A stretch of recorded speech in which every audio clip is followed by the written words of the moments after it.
lantai 2 Jogja, Radio Swadesi Adiluka, FM 99,9. Onco prihatin, lahir batin, kawan semangat, dunia akhirat.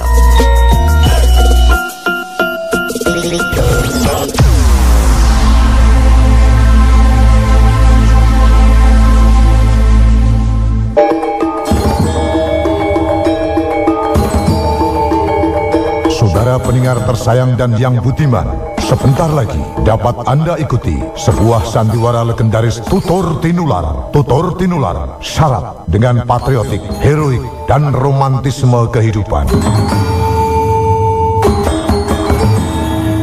Dari studio, kami haturkan selamat mengikuti.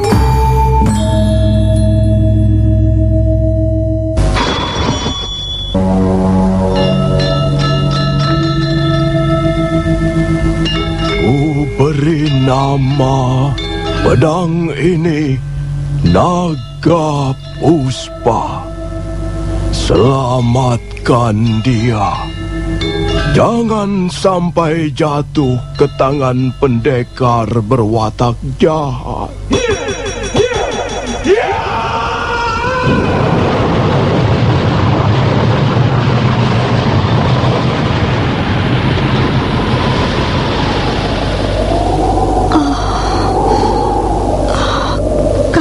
Kamandanu, kau masih juga tidak percaya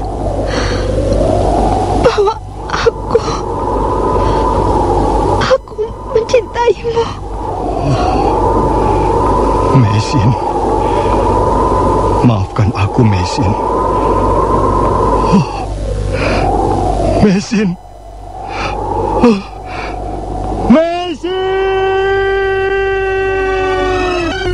Tutur Tinular, sebuah sandiwara radio serial, produksi Sanggar Cerita dan Teater Sanggar Prativi.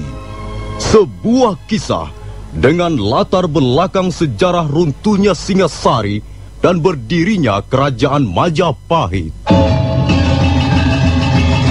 Sandiwara ini didukung oleh pemain-pemain radio yang sudah ternama: Ferry Fadli, Ivone Rose, dan Eli Ermawati.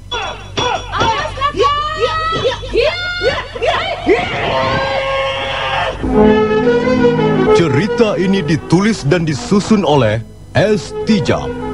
Teknik dan montase dikerjakan oleh Rudi Tinangon dan Joko SP. Sutradara EWS Yuwono. Kali ini mengetengahkan episode pertama dengan judul Pelangi di Atas Kurawa. Dalam seri yang ketujuh ini didukung oleh para pemain: Ferry Fadli sebagai Arya Kamandanu, M. Abud sebagai Arya Dwi Pangga, Eli Panca sebagai Nyi Rongkot, Kasdu Dewa sebagai Dipangkara Dasa, Eni Budiono sebagai Parwati, Yuli sebagai Palastri, Lili Nur Indasari sebagai Narirate, Nusri pembawa cerita. Selamat menikmati. Luka-luka Arya Kamandanu sudah agak sembuh karena perawatan Nyi Rongkot yang tekun dan cermat. Wanita tua yang sabar itu telah mengobatinya dengan ramuan daunan yang ditumbuk halus, lalu diborehkan ke atas luka. Pagi itu, Arya Kamandanu sudah bangun dan nampak lebih segar. Baru saja dia menyelesaikan sarapan bubur santan ketika Arya Dwi Pangga mengajaknya bicara tentang Narirati. Adik Kamandanu, kelihatannya gadis Manguntur itu amat berkesan di hatimu. Bagaimana Kakang tahu? Tentu saja aku tahu. Bi Rongkot juga mendengar ketika kau mengigau, memanggil-manggil nama gadis itu. Sudahlah Kakang Dwi Pangga. Jangan mengajakku bicara soal itu.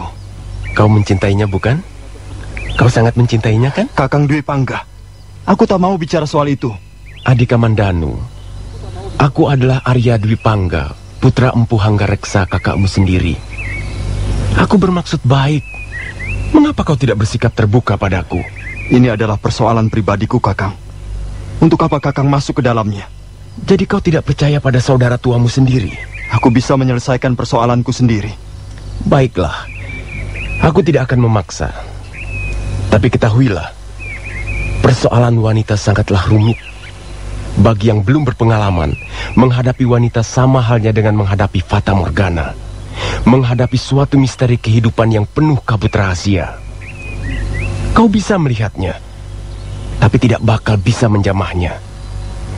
Dia seperti duduk di balik kaca yang bening. Dia tersenyum padamu. Tapi ketika kau berusaha memeluknya, maka kau akan membentur kaca itu. Aku memang tidak mempunyai pengalaman soal wanita, Kakang. Nah, untuk memecahkan persoalanmu itu, kau membutuhkan seseorang yang mengerti tentang wanita. Kecuali kau ingin Narirati pergi dari sisimu untuk selama-lamanya. Aku malu, Kakang. Mengapa menghadapi persoalan remeh seperti ini harus minta tolong pada orang lain? Mengapa tidak bisa mengatasi sendiri? Adik Kamandanu, kau keliru. Persoalan wanita bukan persoalan yang remeh. Baiklah, dengar.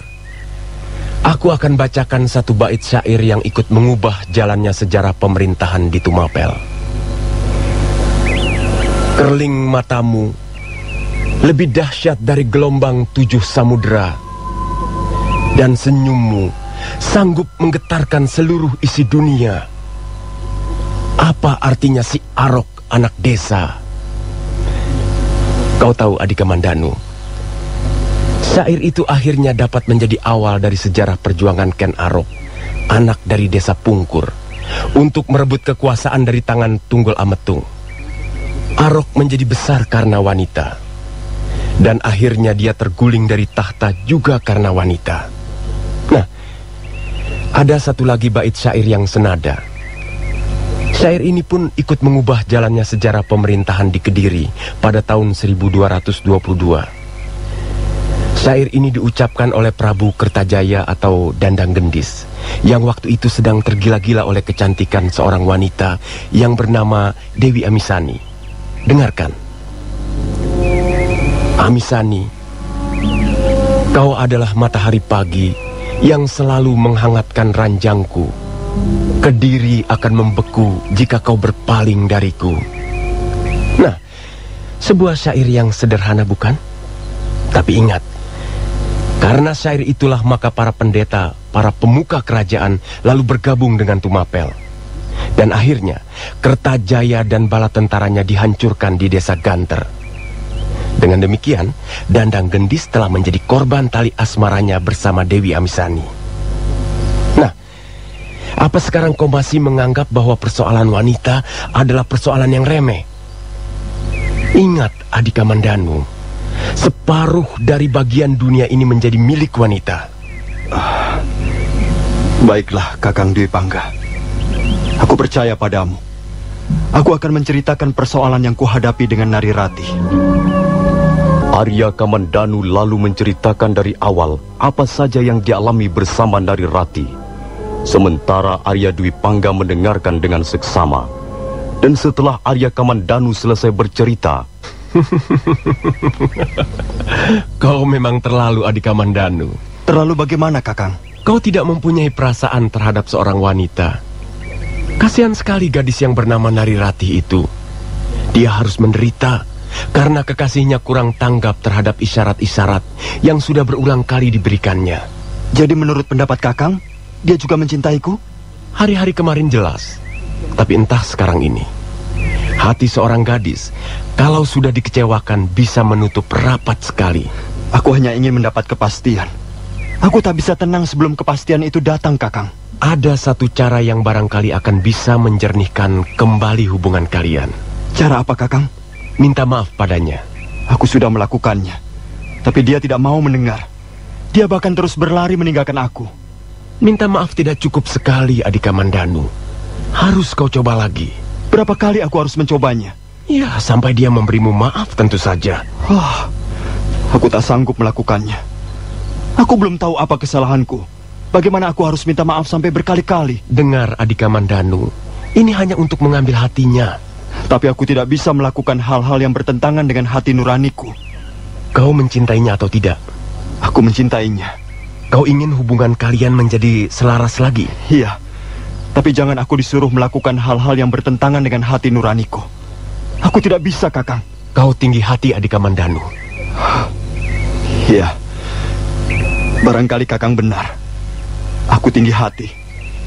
Tapi aku tidak merasa melakukan kesalahan apa-apa terhadapnya. Dengar, Adik Kamandanu. Kalau kau meninggikan dirimu setinggi Gunung Welirang, maka dia pun akan meninggikan dirinya setinggi Gunung Mahameru. Kau bisa melawannya dengan cara apa? Ya, barangkali memang tidak ada cara yang paling baik untuk menyelesaikan persoalan ini. Maka biarkan saja semuanya berlalu seperti apa adanya. Kenapa kau terlalu keras kepala, Adik Kamandanu? Aku tak mau menjadi pengemis cinta, Kakang. Tapi seringkali kita dipaksa oleh keadaan untuk menjadi pengemis cinta. Bagiku itu bukan watak seorang satria. Ingat, Kamandanu. Dalam hal yang satu ini, kita harus berani mengenyampingkan sisi-sisi lain dalam tujuan hidup kita. Kau tidak mungkin mendapatkan dua hal sekaligus, cinta dan watak kesatria. Kau harus memilih salah satu, Adik Kamandanu. Kalau harus memilih, aku akan memilih yang kedua. Jadi kau merelakan Narirati menjadi milik orang lain? Kakang Dwi Pangga, bagiku watak satria dan kebutuhan akan cinta bukanlah dua kutub yang berlainan. Seseorang, kalau memang dia benar-benar mencintai dan ingin mendapatkan cintanya itu, harus diperoleh dengan cara yang jujur dan tidak lepas dari watak seorang satria.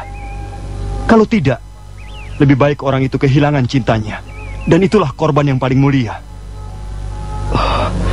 Aku bukan Ken Arok, Kakang. Juga bukan Prabu Kertajaya atau Dandang Gendis yang mau berbuat apa saja demi memperoleh kesenangan dari cinta. Aku adalah Arya Kamandanu, seorang pemuda desa biasa yang banyak memiliki kekurangan.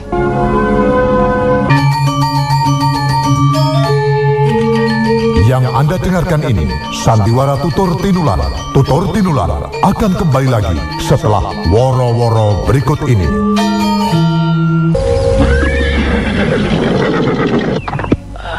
Ngger, mau kemana Ngger Dwi Pangga? Aku mau pergi sebentar, Birongkot. Ngger, itu ada orang menunggu Angger Dwi Pangga. Siapa, Bi? Bibi tidak tahu namanya. Tapi jelas bukan orang desa Kurawan. Sebaiknya Angger temui dulu di ruangan depan. Sudah sejak tadi dia menunggu Angger Dwi Pangga. Biar saja, Bi. Aku akan ada perlu. Tapi Ngger, Katakan saja aku pergi. Kalau memang dia ada keperluan, suruh saja kembali nanti sore. Angger Dwi Pangga ini bagaimana? Disuruh menemui sebentar saja, kok tidak mau? Nanti kalau dia marah, aku yang bisa-bisa ketiban pulung. Kemana perginya? Saya tidak tahu, tapi Angger Dwi Pangga berpesan kalau memang Tuan ada keperluan penting, disuruh kembali saja nanti sore. Enak saja. Rumahku Tumangkar, jauh dari sini. Aku tidak bisa mondar-mandir ke Kurawan seperti pergi ke sumur di belakang rumahku. Maaf Tuan, sebenarnya ada persoalan apa dengan Angger Dwi Pangga? Dengar baik-baik. Namaku Dipangkaradasa. Aku mempunyai seorang anak gadis. Nah, dia ini anakku. Namanya Parwati. Aku datang ke Kurawan demi membela anakku. Lalu ada persoalan apa? Ketahuilah, anak majikanmu itu, si Dwi Pangga itu, sudah berani mempermainkan Parwati anakku. Maka aku akan memberinya pelajaran yang berharga untuknya. Kalau saja tidak ingat bahwa Empu Hanggareksa adalah orang terpandang di Kurawan ini. Anak begajulan itu sudah ku remas-remas. Sudah ku buat babak belur. Jangan, Ayah. Jangan. Hah? Kok jangan? Jangan bagaimana? Bukankah anak itu sudah berani kurang ajar padamu? Tapi, Ayah. Tapi Kakang Dwi Pangga, jangan diapa-apakan. Kasihan dia. Parwati, kau jangan berlaku bodoh. Kau jangan mempermainkan ayahmu. Kita jauh-jauh datang dari Tumangkar untuk menyelesaikan urusanmu dengan pemuda berandalan itu. Sudahlah, kita pulang saja, Ayah. Kita pulang saja. Lalu, bagaimana dengan si Dwi Pangga itu? Biarkan saja dia. kita mengalah saja. Oh, tidak. Kita tidak boleh mengalah begitu saja. Baik, kita pulang sekarang. Tetapi bukan berarti kita sudi mengalah. Aku akan mengurus perkara ini sampai tuntas. Hei, katakan pada anak majikanmu itu, aku di Pangkaradasa akan kembali lagi. Iya Tuan, nanti saya sampaikan pada Angger Dwi Pangga. Ayo Parwati, kita pulang. Brengsek. Lagi-lagi urusan perempuan. Angger Dwi Pangga memang keterlaluan. Dulu ada janda kembang dari Mameling, datang ngamuk-ngamuk minta dikawin. Lalu ada gadis mencoba bunuh diri di Jurang Kurawan. Juga gara-gara Angger Dwi Pangga terlalu mengobrol kata-kata berisi cumbu rayu. Sekarang ada lagi. Angger Dwi Pangga itu kok senang-senangnya bercanda dengan wanita. Apa dia tidak tahu bahwa bermain api dengan wanita bisa hangus terbakar hatinya?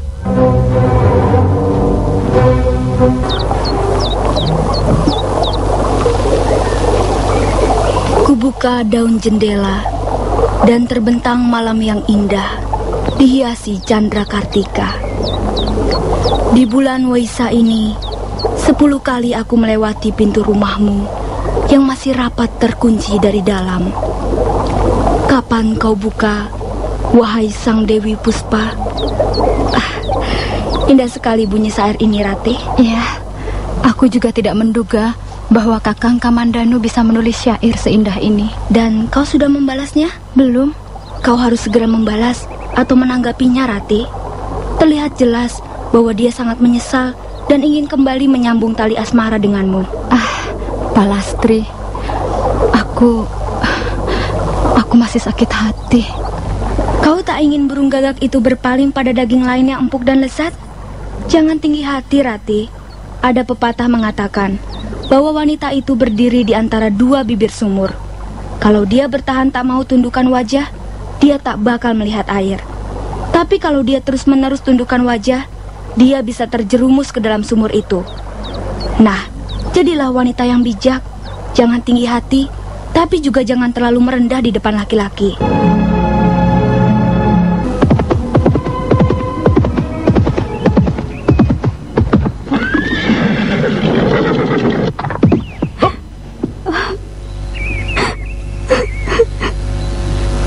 Hei, bukankah kau Parwati, gadis cantik dari desa Tumangkar?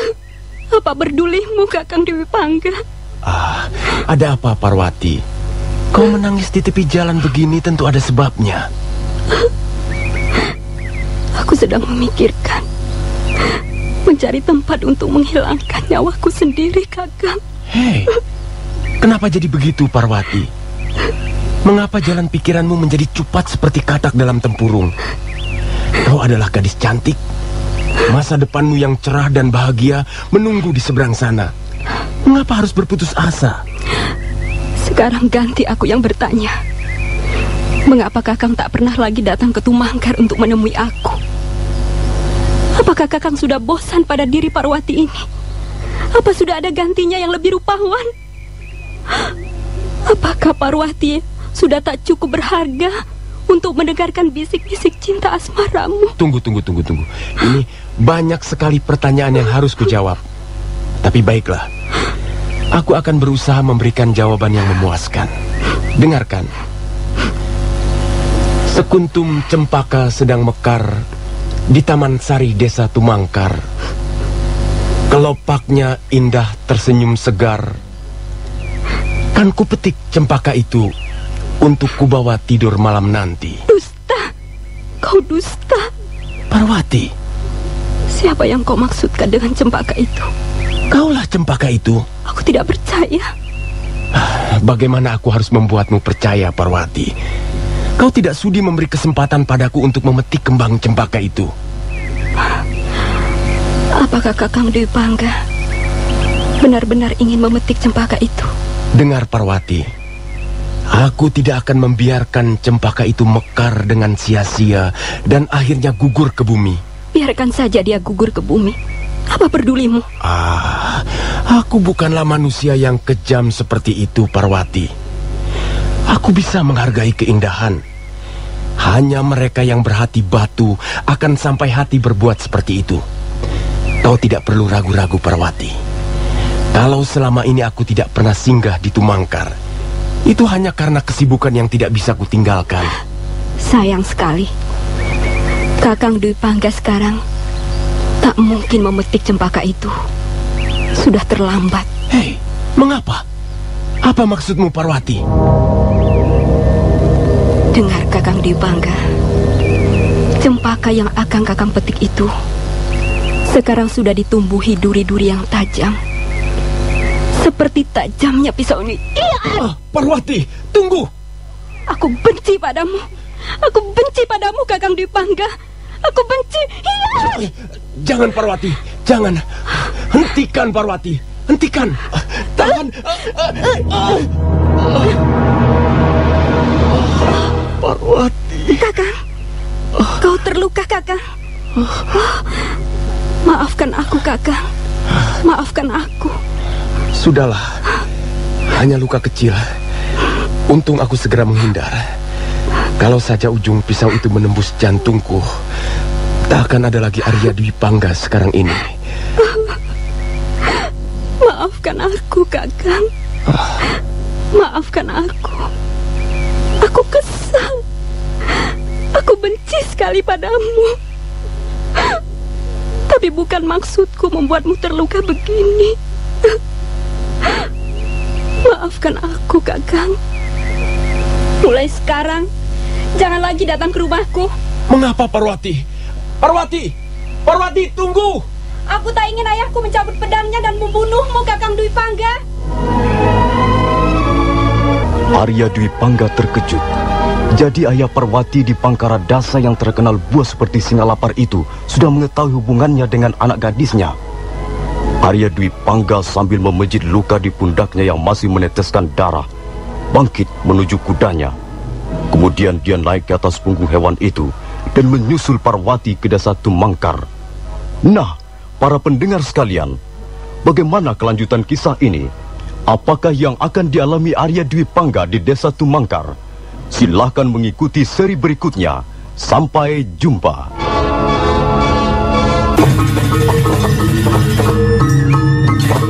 Demikian tadi telah Anda ikuti Sandiwara Tutur Tinular. Terima kasih atas perhatian dan konsentrasinya. Sampai jumpa lagi pada jam gelombang yang sama, setel dan panjer terus hanya di radio ini.